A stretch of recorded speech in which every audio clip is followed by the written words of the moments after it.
Okay, good afternoon, everybody, and we had a great meeting of our Senate and House Democratic leadership, and we're in agreement. We all want to pursue a bipartisan, bicameral appropriations process. That's how it's always been done successfully, and we believe that should happen. However, the Republicans are making it extremely difficult to do that. One, which Rosa will talk about, by putting out a budget that is way beyond where everybody is at, but two, by talking about rescissions, pocket rescissions, impoundment, which would undo anything that we did in the budgets. So we are going to push hard to try and get this done, but make no mistake about it, the Republicans are making it much, much harder. One final thing. Speaker Johnson shouldn't be skedaddling out of town. He should be sitting here and negotiating with us. And instead, because he's so afraid of what people might say about Jeffries, sorry. Jeffries as well. Yes, he might say about Jeffries, but what he might say about Jeffrey Epstein. And so he's not doing his job. And he should get back here and start negotiating, but they're running away. Hakeem.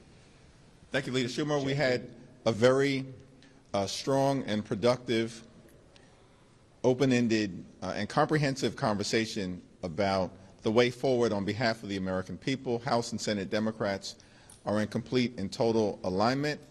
As Leader Schumer indicated, in order to arrive at an appropriations agreement that meets the needs of the American people in terms of their health, their safety, national security, and economic well-being, it has to be a bipartisan process that's bicameral in nature. Democrats, Republicans, House, and Senate. And as has always been the case, we're prepared to engage in those discussions in good faith. But House Republicans are not there. House Republicans are, in fact, marching us toward a possible government shutdown that will hurt the American people. We remain ready, willing, and able to have the type of appropriations process that will yield a good result for the American people, but that process must be bipartisan and bicameral in nature. Thank you. Senator Murray. Yeah. He's doing a great job as our ranking member on the vote. Yeah. Has a great partnership with Rosa. Thank you. We are all united in making sure that we're doing the right thing for the people we represent. They're worried about their housing, their health care, whether or not they can put food on the table. And our process here is to make sure that we are doing the right thing in funding the programs that they count on to be able to support their families. That's the appropriations process, and the only way we can do it is by being bipartisan, bicameral.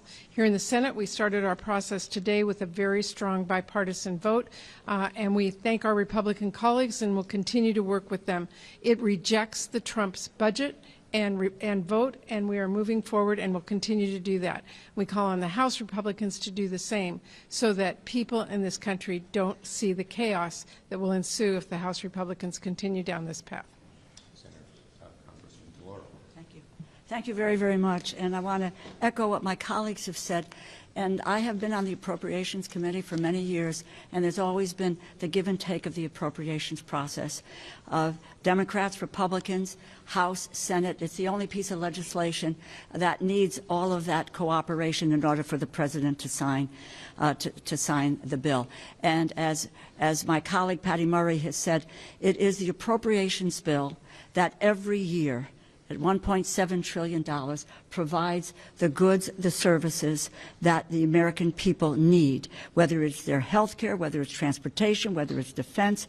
The whole 12 subcommittees affect people's lives in a very, very profound way. That's what our job is.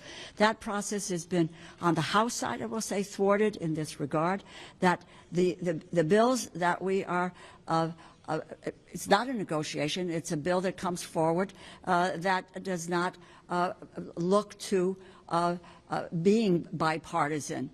in a way that both Democrats and Republicans can come together. I will sit down. I will negotiate. I have over the years, anytime, day or night, because what we want to do, because of the effect of appropriations on the American people, is to pass those bills. We believe in the appropriations process and what it can deliver for the American people. And that's the goal that we need to have, and that's the goal that my Republican colleagues on the House side need to have, is to let's deal with bills that both Republicans and Democrats can agree on. That's what we're asking for, and not a government that is run by reconciliation, rescissions, and that abrogates the appropriations process and puts that power of the purse where the Constitution said it belonged, that is in the Congress. Thank you. We'll take a few questions. Leader Schumer, what are you going to do if the House sends you another partisan CR at the end of September like they did in March? You voted for something like that in March.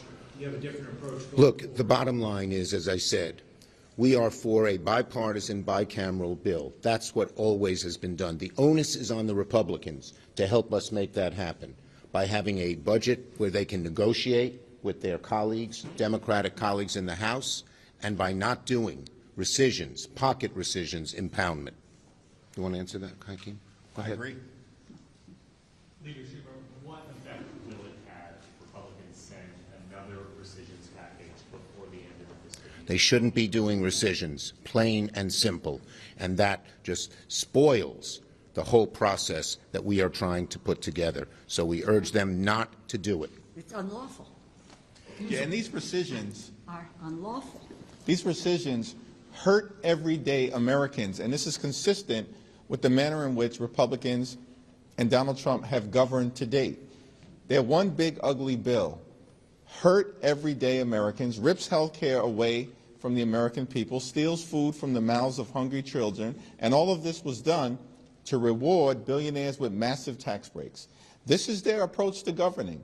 Rescissions is just a continuation of that, and it's problematic for a variety of reasons, but the most important reason is that Republicans are actively trying to continue to hurt the American people, and House Democrats and Senate Democrats will continue to stand up for the American people. And one other point, the reason you saw such a large vote, even on the Democratic side, for the Milcon VA is it undid the DOGE cuts in a bipartisan way.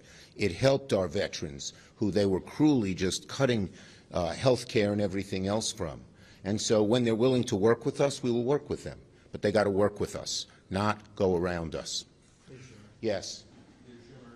What's the threshold that will cause you guys to walk away from this bipartisan process? Republicans have already passed the rescissions bill, and they're clear that they want to do more. Well, the bottom line is that we are going to continue to pursue this process, but we're asking the Republicans, not asking, we're demanding of the Republicans not to ruin it, plain and simple. Last one.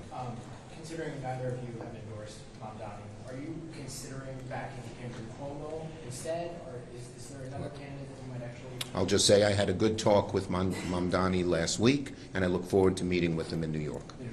Same. Thanks. Thank you, everybody.